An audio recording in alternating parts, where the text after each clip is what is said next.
The autumn of 1692 had long passed into history, but in the small town of Millbrook, Massachusetts, fear of the supernatural still lingered like morning fog over the cemetery. Sister Catherine O'Malley had arrived in town 6 months earlier, sent by the Diocese of Boston to tend to the spiritual needs of the growing Catholic community. What she hadn't expected was to become the center of the most controversial witch trial Massachusetts had seen in over a century. It began with the children.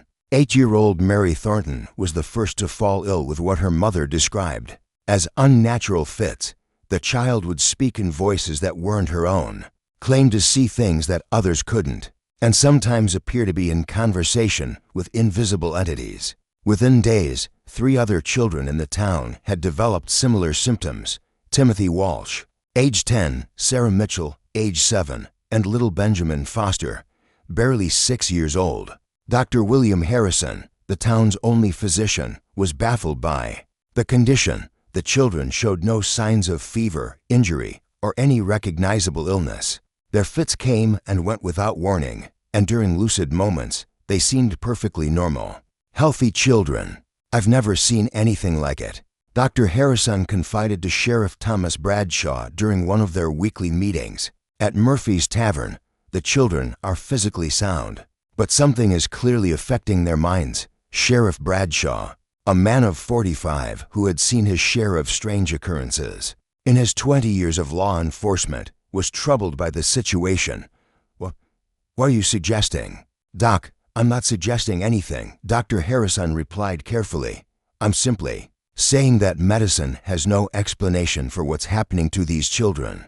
The trouble began when Reverend Jonathan Blackwood, the town's stern Protestant minister, offered his own explanation during Sunday service.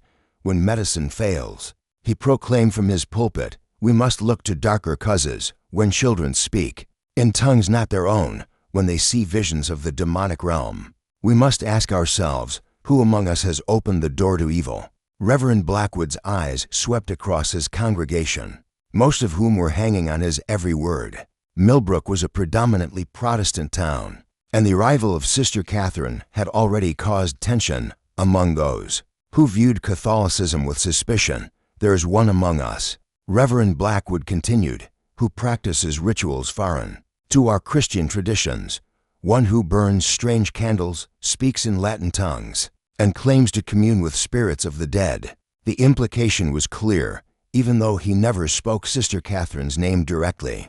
Sister Catherine, meanwhile, was genuinely concerned about the afflicted children. At 32, she had served in various parishes throughout New England and had seen her share of human suffering.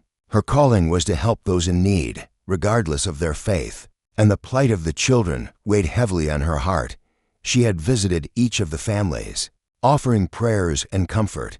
She brought them holy water blessed by the bishop himself, small wooden crosses carved by the monks at the monastery in Vermont, and herbal remedies that had been used by healers for centuries. It was these very acts of kindness that were now being twisted into evidence of witchcraft. She came to my house with strange potions, claimed Mrs. Thornton. At the town meeting called to address the crisis, she spoke words in a foreign tongue over my Mary. The very next day, the child's fits grew worse.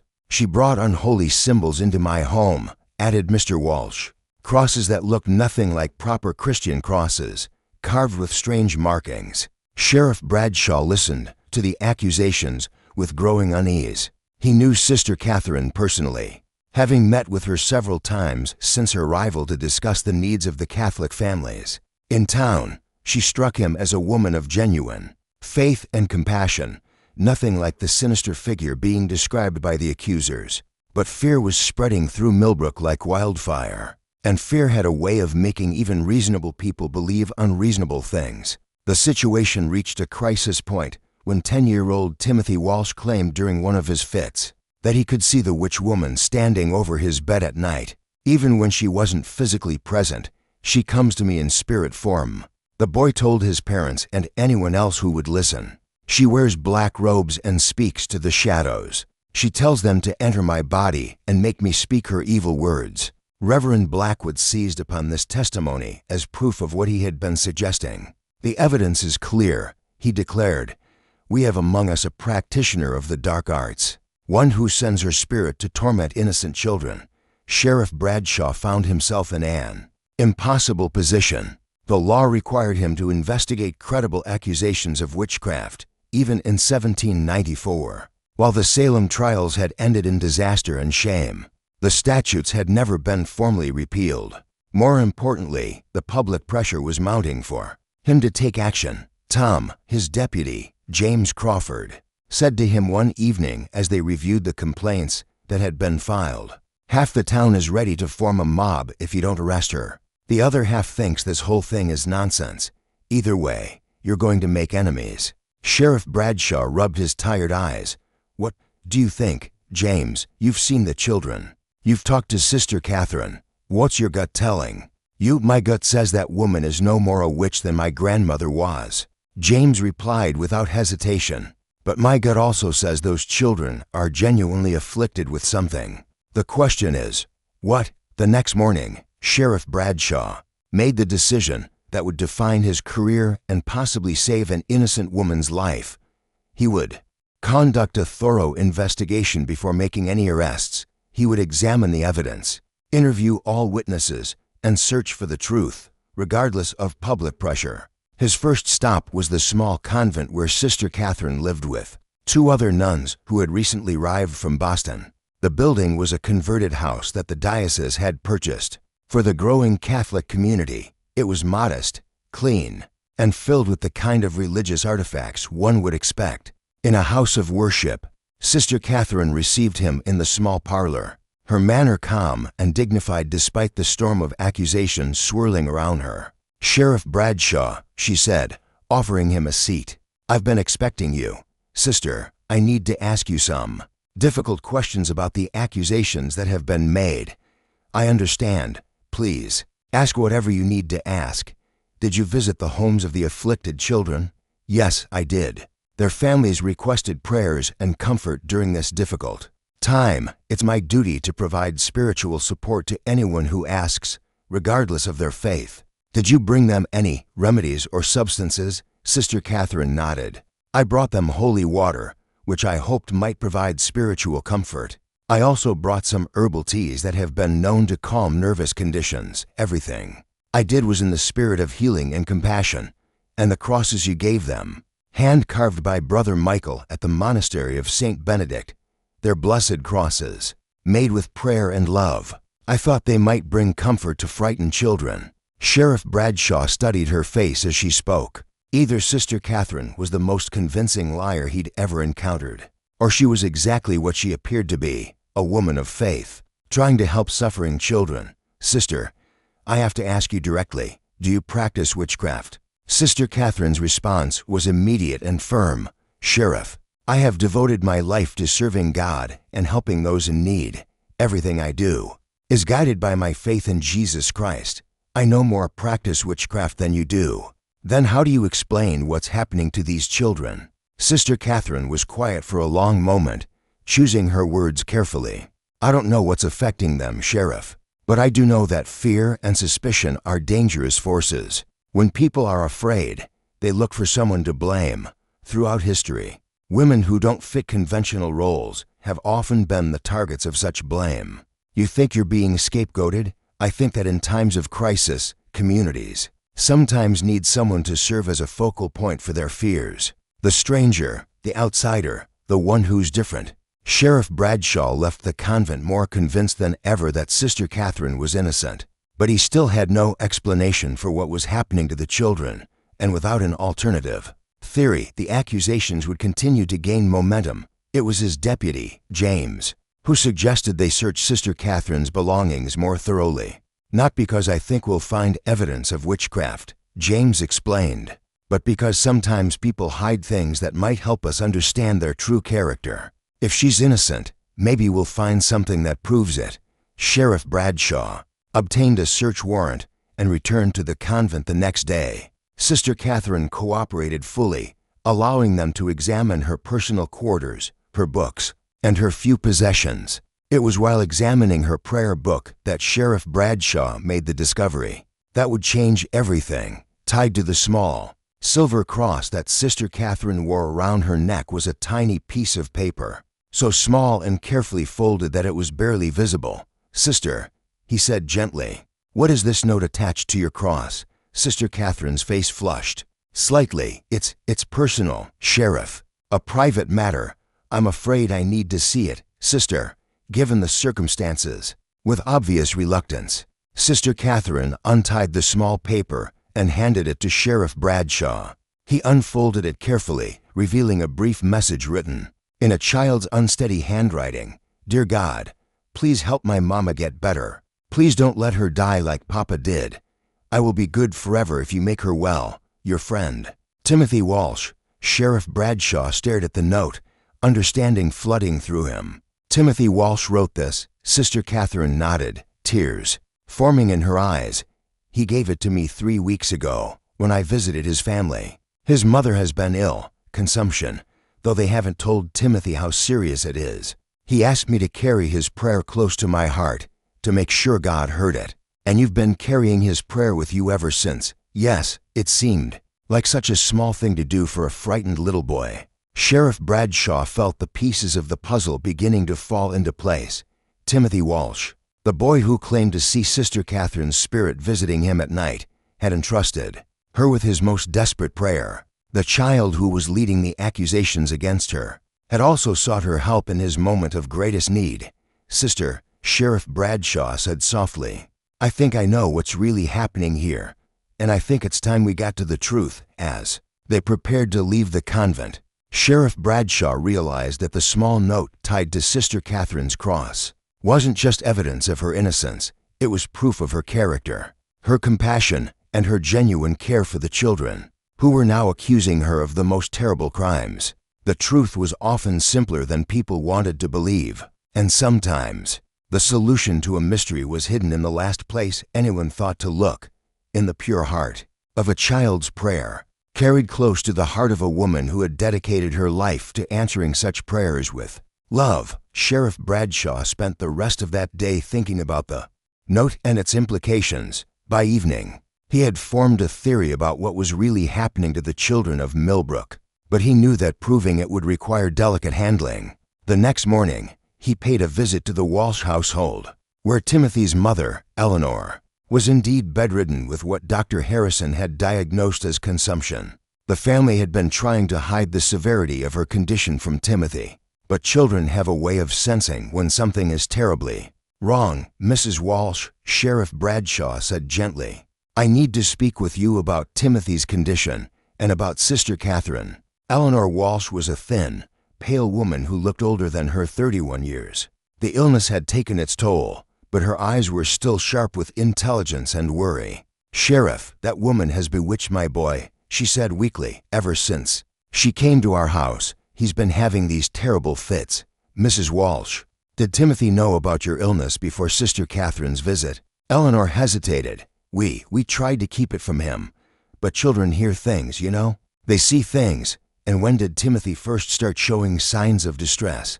"About a month ago.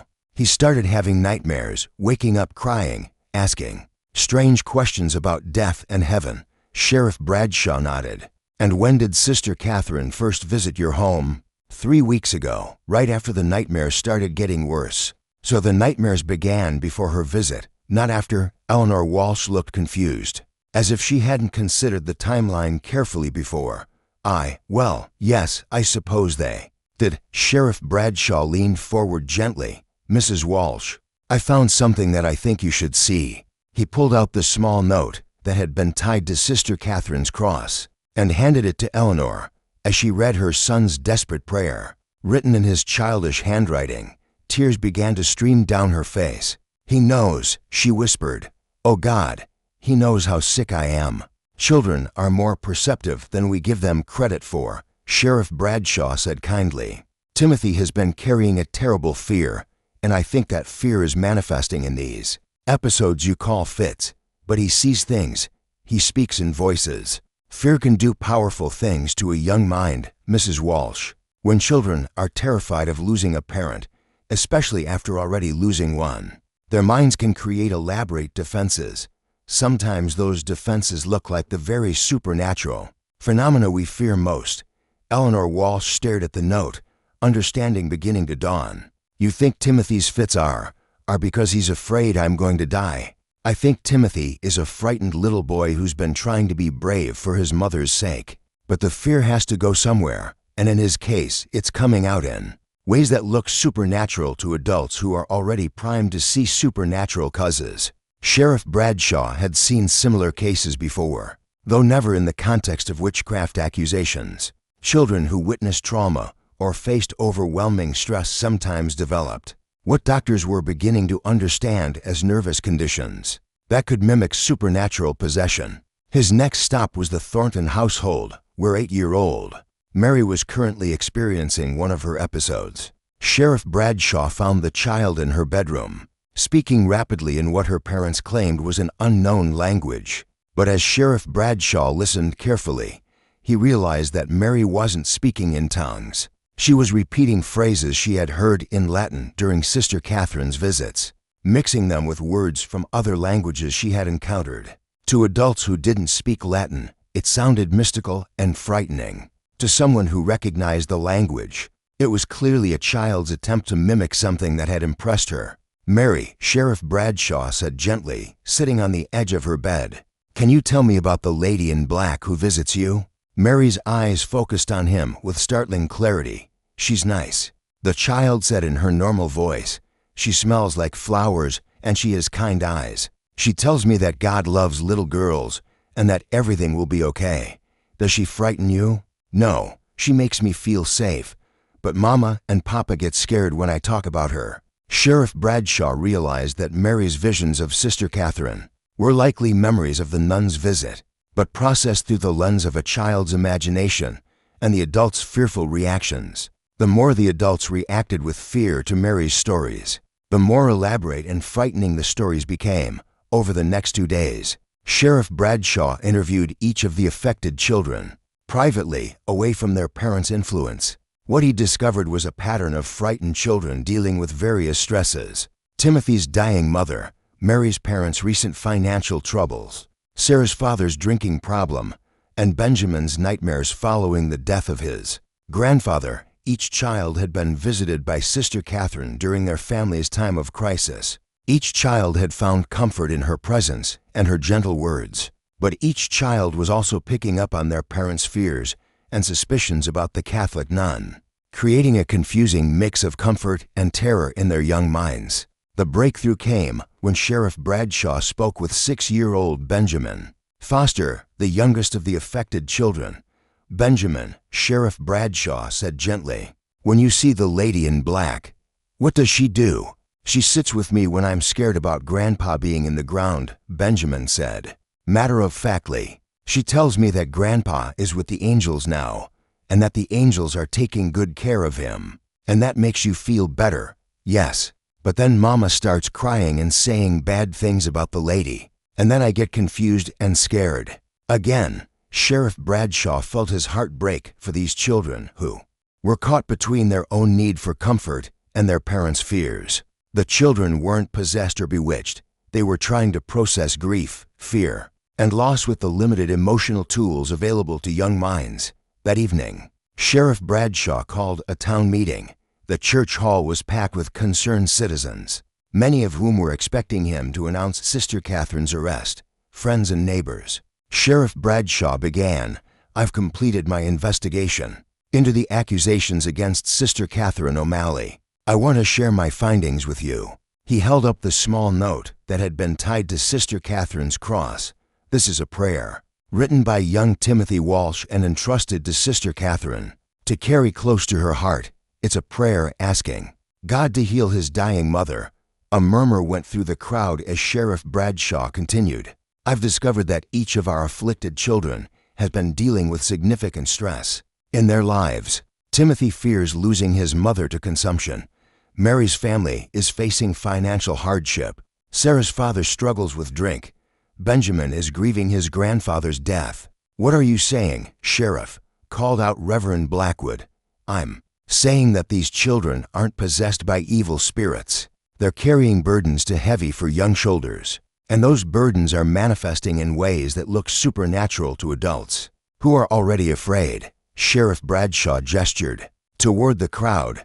Sister Catherine didn't bewitch these children. She comforted them. She carried their prayers, brought them symbols of hope, and offered them the one thing they desperately needed, the assurance that someone cared about their pain. But the fits, protested Mrs. Thornton, the strange voices, are the result of young minds trying to process fear, grief, and confusion. Sheriff Bradshaw replied, I've seen similar cases in children who've witnessed violence or faced severe trauma. The human mind, especially a young one, has remarkable ways of protecting itself from overwhelming emotion. Dr. Harrison stood up from his seat. Sheriff Bradshaw is correct. I've been researching similar cases in medical journals from Boston and New York. What we're seeing here is a nervous condition brought on by emotional distress, not supernatural possession. Reverend Blackwood looked uncomfortable, but not entirely convinced. Even if that's true, Sheriff, there remains the question of Sister Catherine's unusual practices. You mean her Catholic faith? Sheriff Bradshaw asked pointedly. Reverend Blackwood, everything Sister Catherine has done, the prayers in Latin, the holy water, the blessed crosses, are standard practices of her faith. They're no more witchcraft than your own communion service or baptisms. The crowd was murmuring now, some in agreement, others still skeptical. Sheriff Bradshaw knew he had to address their fears directly. I understand that Sister Catherine's faith is different from what most of you practice, he said. I understand that in times of crisis, it's natural to look for someone to blame. But I will not arrest an innocent woman because we're afraid of what we don't understand. He paused, letting his words sink in. The real question we should be asking ourselves is this: what kind of community do we want to be? One that turns on those who try to help, or one that supports each other through difficult times? After the meeting, Sheriff Bradshaw walked back to his office with Deputy Crawford, both men exhausted from the emotional weight of the evening. Think it worked?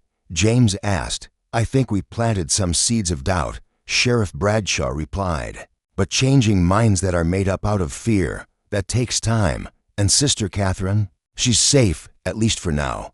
But I have a feeling this isn't over yet. Sheriff Bradshaw was right. While some of the townspeople had been convinced by his explanation, others remained suspicious. The fear that had been building for weeks wouldn't disappear overnight. But the note tied to Sister Catherine's cross had done something important. It had humanized her in the eyes of some, showing her not as a mysterious figure practicing dark arts, but as a woman of faith who carried the prayers of frightened children close to her heart. The truth was beginning to emerge. But Sheriff Bradshaw knew that the hardest part of his job was yet to come, convincing an entire community to choose understanding over fear, compassion over suspicion. The children's healing would begin with the adults' willingness to see the truth that had been hiding in plain sight all along.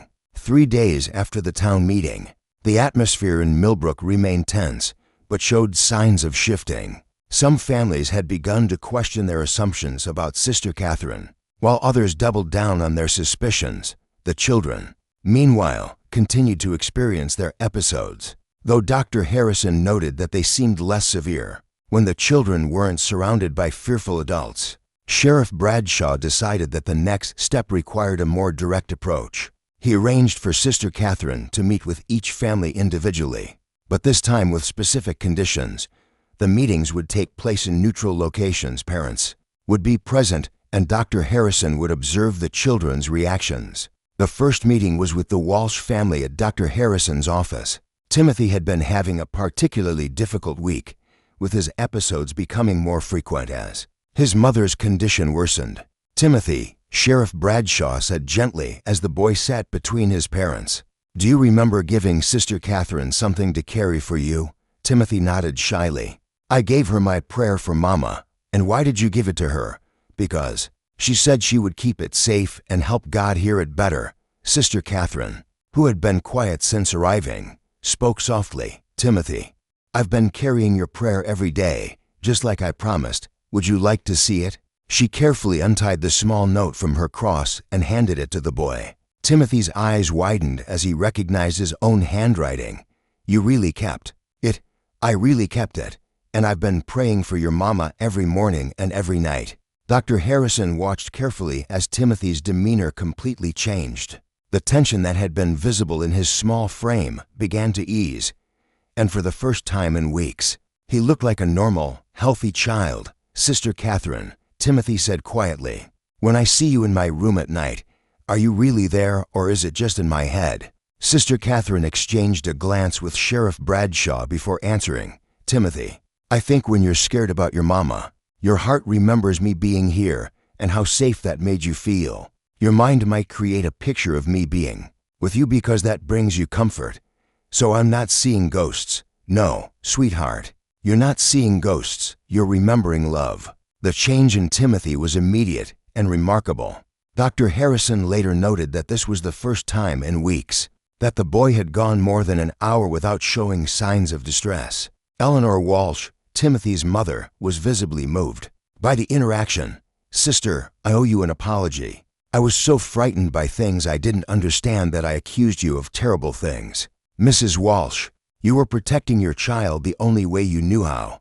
There's nothing to forgive." The meeting with the Thornton family followed a similar pattern. 8-year-old Mary had been experiencing what her parents described as speaking in tongues. But when Sister Catherine demonstrated some of the Latin prayers she had said during her visits, Mary immediately began repeating the familiar phrases. "She's not speaking in unknown languages," Dr. Harrison explained to Mary's parents. "She's remembering Latin prayers that brought her comfort, mixing them with other words she's heard." To a child's mind, these sound mystical and important. Mary herself seemed relieved to understand what was happening to her. "I thought maybe I was broken," she admitted to Sister Catherine. "The words just come out when I'm scared. You're not broken." "Mary," Sister Catherine assured her, "you have a wonderful memory, and your heart holds on to things that make you feel safe. There's nothing wrong with that." The most challenging meeting was with Reverend Blackwood and several of his most vocal supporters. Sheriff Bradshaw had requested this meeting to address the theological concerns that were fueling much of the fear in the community. "Reverend," Sheriff Bradshaw began, "I think there's been a fundamental misunderstanding about Sister Catherine's practices. Perhaps she could explain them in terms that would be more familiar to you." Sister Catherine had come prepared for this conversation. Reverend Blackwood, "I understand that my traditions may seem foreign to you, but we share the same fundamental faith in Jesus Christ. When I pray in Latin, I'm using the same prayers that have been said by Christians for over 1,000 years. When I offer holy water, I'm following the same tradition of baptism that John used to baptize Jesus." Reverend Blackwood remained skeptical. "But your rituals, your symbols, are no different from the communion bread and wine you offer, or the crosses that adorn your church." Sister Catherine replied respectfully. "Different traditions, same faith." Dr. Harrison stepped forward. "Reverend, from a medical standpoint, I can tell you that everything Sister Catherine has done for these children has been consistent with providing comfort and emotional support. The herbs she brought are the same ones my grandmother used for calming nervous conditions. The prayers she offered are expressions of faith, not incantations." One of Reverend Blackwood's supporters, a farmer named Jacob Miller, spoke up. "But what about the children's visions?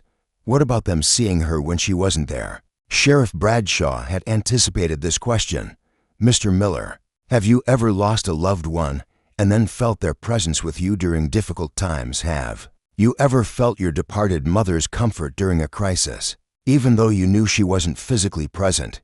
Miller nodded reluctantly. "My wife, after she passed, I sometimes felt like she was still with me. That's exactly what these children are experiencing." Sheriff Bradshaw explained. Sister Catherine represented safety and comfort to them. During frightening times, when they're scared, their minds recreate that sense of safety. "It's not supernatural, it's human." The conversation continued for over an hour, with Sister Catherine patiently answering questions about her faith, her practices, and her motivations. Gradually, even some of the most skeptical attendees began to see her as a person rather than a mysterious threat. But the real breakthrough came when little Benjamin Foster wandered into Dr. Harrison's office during one of the meetings, having accompanied his mother to town for supplies. "Sister Catherine," Benjamin called out joyfully when he saw her, running to give her a hug. Did you ask the angels about my grandpa? Sister Catherine knelt down to Benjamin's level. I did. Benjamin, and they told me that your grandpa is very proud of what a brave boy you've been. Really? How did they tell you? They told me in my heart. The same way your grandpa's love lives in your heart. Reverend Blackwood watched this interaction with obvious surprise. Whatever he had expected from a woman accused of witchcraft, it wasn't this gentle, nurturing response to a grieving child. After Benjamin and his mother left, Reverend Blackwood was quiet for a long time. Finally, he spoke. Sister Catherine, I owe you an apology. I allowed fear and prejudice to cloud my judgment. What I've witnessed here today is not witchcraft, it's Christian love in action. The atmosphere in the room shifted palpably. If Reverend Blackwood, who had been the most vocal critic, could admit his error, it would go a long way toward healing the community's divisions. Over the following weeks, the children's episodes became less frequent and less severe. As the adults in their lives became less fearful and more understanding, the children's anxiety decreased correspondingly. Timothy Walsh's fits disappeared entirely once his mother decided to be honest with him about her illness, and Sister Catherine began including him in prayers for his mother's healing. The boy's episodes had been his way of expressing fears he wasn't allowed to voice directly. Mary Thornton stopped speaking in tongues once her parents understood that she was simply repeating comforting prayers during times of stress. They began attending some of Sister Catherine's prayer sessions, finding comfort for themselves in the process. Sarah Mitchell and Benjamin Foster also showed marked improvement as their families addressed the underlying issues that had been causing their distress. Dr. Harrison documented the cases carefully, planning to share his findings with medical colleagues in Boston. He believed these cases could contribute to a better understanding of how emotional trauma manifested in children. A month after the crisis began, Sheriff Bradshaw received an unexpected visitor, the Bishop of Boston, who had come to check on Sister Catherine after hearing about the accusations. Sheriff Bradshaw, the bishop said, I understand that you prevented a serious injustice from occurring here. I just did my job. Your Excellency, I investigated the evidence and followed where it led, and that evidence included a small note tied to Sister Catherine's cross. It did. That note showed me the true character of the woman being accused. Sometimes the most important evidence is hiding in plain sight. The bishop nodded thoughtfully. Sister Catherine has requested to remain in Millbrook, despite the difficulties she's faced here. She believes her work is needed. I think she's right, Sheriff Bradshaw replied. This community has learned something important about fear, prejudice, and the danger of making assumptions about people we don't understand. As autumn turned to winter, Millbrook settled into a new normal. Sister Catherine continued her work, now with the acceptance and even appreciation of most of the community. The children who had been at the center of the crisis were healthier and happier, their families having learned to address problems directly rather than looking for supernatural causes. The note that had been tied to Sister Catherine's cross remained there, but it was no longer hidden. It had become a symbol of the faith that connected her to the community. She served the faith of a frightened child who believed that his prayer would be heard if it was carried close to a kind woman's heart. Sheriff Bradshaw often reflected on the case and what it had taught him about the nature of truth and justice. Sometimes the most important evidence wasn't found in obvious places, but in the small, overlooked details that revealed the human heart. And sometimes the difference between guilt and innocence, between fear and understanding, was as simple as a child's prayer tied to a cross with a piece of string. 6 months after the witch trial that never happened, Millbrook had become a different kind of community. The crisis that had threatened to tear the town apart had instead become a catalyst for growth, understanding, and unexpected unity. Sister Catherine's small chapel had grown from serving a handful of Catholic families to hosting interfaith services that brought together people from different denominations. Reverend Blackwood, humbled by his role in nearly causing a grave injustice, had become one of Sister Catherine's strongest allies in promoting religious tolerance and cooperation. I learned something important about faith during those difficult weeks, Reverend Blackwood admitted during a joint Christmas service. True faith brings us together rather than driving us apart. It calls us to love our neighbors, not fear them. The children who had been at the center of the crisis had not only recovered, but had become bridges between the different faith communities. Timothy Walsh, whose prayer had been the key evidence in Sister Catherine's defense, had grown into a confident, articulate boy who often spoke about the importance of understanding different beliefs. My prayer was just a prayer, he would tell visitors who came to hear about Millbrook's transformation. But Sister Catherine made it special by carrying it close to her heart. That's what real faith does. It carries other people's hopes and fears and makes them sacred. Dr. Harrison had indeed shared his findings with medical colleagues in Boston, and his documentation of the cases had contributed to a growing understanding of childhood trauma and its manifestations. He had also established a practice of involving families more directly in understanding and treating their children's emotional distress. Fear is contagious, Dr. Harrison often told other physicians, but so is understanding. When we help families understand what their children are experiencing, the healing process becomes much more effective. Sheriff Bradshaw had been recognized by the state authorities for his careful investigation and prevention of what could have been a tragic miscarriage of justice. But for him, the real reward was seeing how the community had grown stronger through adversity. Sometimes the most important cases aren't the ones that end in arrests, he reflected to his deputy, James Crawford. Sometimes they're the ones that end in understanding. The most remarkable change had been in the relationship between the Protestant and Catholic communities. What had started as suspicion and fear had evolved into cooperation and mutual respect.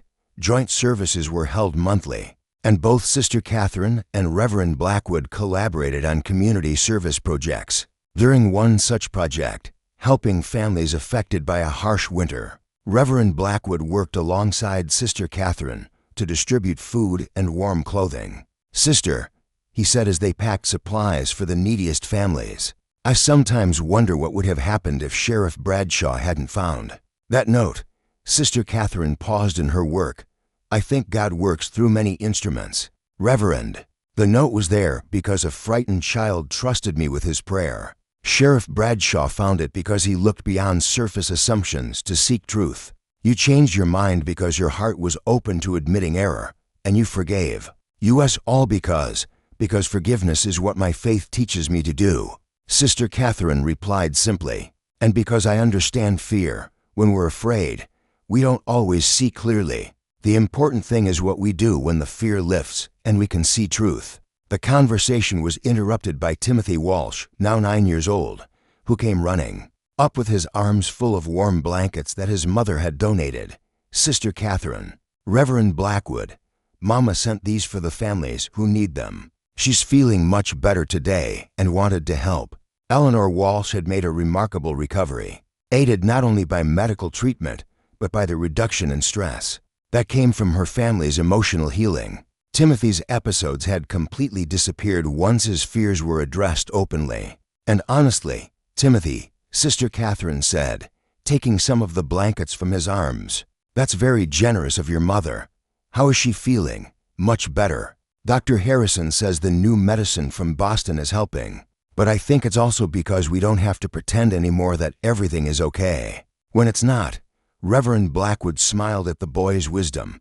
"Timothy, you've learned something very important at a young age." "What's that?" "That telling the truth, even when it's scary, usually makes things better than trying to hide from it."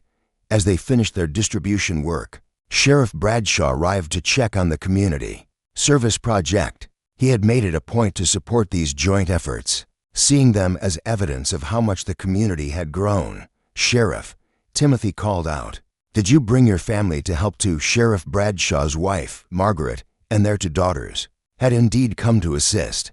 The entire Bradshaw family had been changed by the events of the previous year, learning valuable lessons about the importance of looking beyond appearances and assumptions. "Timothy," Sheriff Bradshaw said, "I brought something I thought you might like to see." He pulled out a frame containing the small note that had been tied to Sister Catherine's cross. The original was preserved under glass with a small plaque that read, "A child's prayer that helped save an innocent woman and heal a community. You framed my prayer, Timothy asked in amazement. With your mother's permission, yes. It's going to be displayed in the town hall as a reminder of how important it is to look for truth, rather than jumping to conclusions. Sister Catherine felt tears forming in her eyes as she looked at the framed prayer. Sheriff, that's beautiful. It should be displayed, Reverend Blackwood agreed. It represents the best of what faith can be, a child's innocent trust, a woman's compassionate response, and a community's ability to learn from its mistakes. As winter turned to spring, Millbrook continued to thrive in ways that surprised even its residents. The story of the witch trial that never happened had spread to neighboring communities, and delegations came to learn about how Millbrook had transformed fear into understanding. Sister Catherine found herself speaking at churches and community gatherings throughout Massachusetts, sharing the lessons learned during those difficult months. Fear makes us see enemies where there are friends, she would tell audiences. But courage allows us to see the truth that sets us all free. The children of Millbrook weren't bewitched. They were simply carrying burdens too heavy for young hearts. And this community learned that the cure for fear isn't violence or exclusion, but understanding and love. Dr. Harrison established what became known as the Millbrook method of treating childhood emotional distress, emphasizing the importance of addressing underlying family and social issues, rather than looking for supernatural explanations. Sheriff Bradshaw was elected to serve as a regional law enforcement coordinator, partly based on his reputation for thorough investigation and fair treatment of all citizens, regardless of their background or beliefs. But perhaps the most lasting change was in the relationships between families who had been on opposite sides of the crisis. The Thornton family had become close friends with Sister Catherine, with young Mary serving as an altar girl during Catholic services. The Walsh family attended both Protestant and Catholic services regularly, finding value in both traditions. On the first anniversary of Timothy's prayer being found, the community held a special celebration. Timothy, now taller and more confident, stood before the gathered crowd to read his original prayer aloud. Dear God, please help my mama get better. Please don't let her die like Papa did. I will be good forever if you make her well. Your friend, Timothy Walsh. There wasn't a dry eye in the audience as Timothy continued. I wrote this prayer when I was really scared. Sister Catherine promised to carry it close to her heart, and she kept that promise even when people were saying terrible things about her. That taught me that some people will keep their promises no matter what happens. Eleanor Walsh, healthy and strong, stood beside her son with tears of pride streaming down her face. My prayer got answered, Timothy concluded, but not just the part about my mama getting better. The part about people caring for each other got answered too, Sister Catherine carried my prayer. Sheriff Bradshaw found the truth. Reverend Blackwood learned to see past his fear, and our whole community learned how to be better neighbors. Sister Catherine was asked to speak next. She approached the podium with the same quiet dignity she had maintained throughout the crisis. Friends, she began, a year ago, I came to Millbrook as a stranger.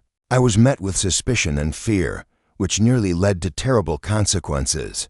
But this community showed me something remarkable, the ability to choose truth over prejudice, understanding over fear. She paused, looking out at the faces of people who had become not just neighbors but family. I learned that a child's prayer, carried close to the heart, has the power to save more than just one person. It can save an entire community's soul. Timothy's prayer wasn't just about healing his mother. It was about healing all of us.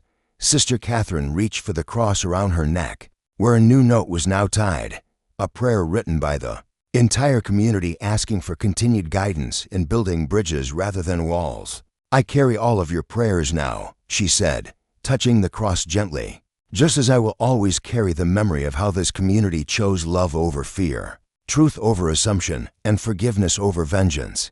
As the celebration continued into the evening, children from both Protestant and Catholic families played together while their parents shared food and stories. The sight would have been unimaginable a year earlier, but now it seemed as natural as breathing. Sheriff Bradshaw stood with Dr. Harrison and Reverend Blackwood, watching the harmonious scene.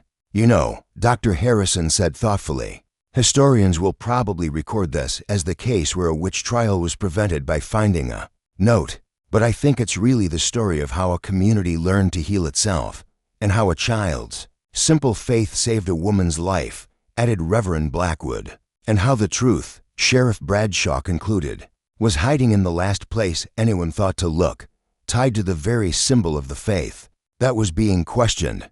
As the stars came out over Millbrook, Sister Catherine walked through the crowd, greeting families and sharing in their joy. The note tied to her cross caught the moonlight occasionally, a small reminder of the prayer that had changed everything. Timothy Walsh ran up to her, still energetic despite the long day. "Sister Catherine," he said, "I wrote you a new prayer. Want to hear it?" "Of course, Timothy, dear God. Thank you for sending Sister Catherine to our town. Thank you for Sheriff Bradshaw who found the truth. Thank you for helping our community learn how to love each other better. And please help us remember these lessons forever. Your friend, Timothy Walsh." Sister Catherine smiled, feeling the same warmth she had felt when she first received his prayer a year ago. "That's a beautiful prayer, Timothy. Would you like me to carry this one too?" "Yes, please. But this time, everyone can see it. We don't have to hide our prayers anymore." As Sister Catherine tied Timothy's new prayer to her cross, she reflected on how far they had all come. The crisis that had threatened to destroy lives had instead become the foundation for something beautiful, a community that had learned to see past differences, to the shared humanity that connected them all. The witch trial that never happened had taught Millbrook that the real magic in the world wasn't found in supernatural forces or mysterious powers. It was found in the simple act of one person caring enough to carry another person's prayers close to their heart, and in a community's willingness to choose understanding over fear. And in a small town in Massachusetts, that magic continued to work every day, one prayer, one act of kindness, one moment of understanding at a time.